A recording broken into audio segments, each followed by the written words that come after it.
Kabus içinde gedirəm, süf gecəni kəsir. İçimdə yanır, sönür elektrik yuxular. Səni axtarıram mən bu sonsuz yollarda. Qırılmış arzular, itirilmiş duyğular, elektrik yuxular.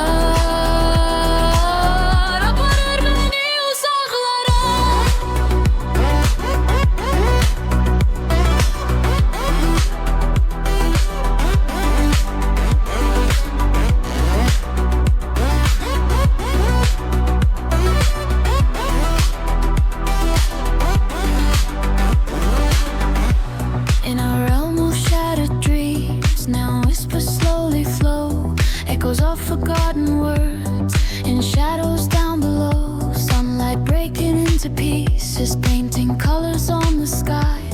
In a city built on sand, even time just passes by. Lost inside reflections, every face I see is unknown. In this electric silence, I'm still walking all alone.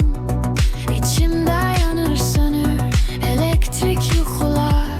I'm still searching for you. Kırılmış arzular, itmiş duyular. Electric dreams are pulling me away into the dark.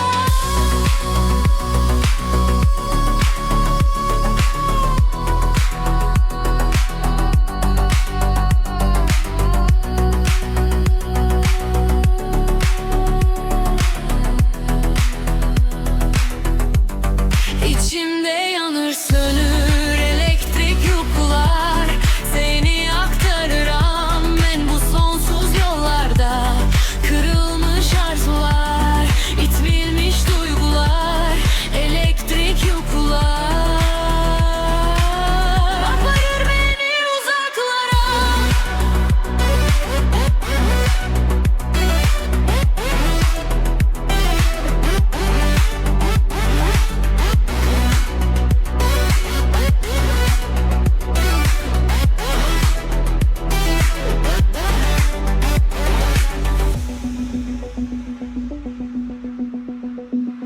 Seni aktarırım bu sonsuz yollarda.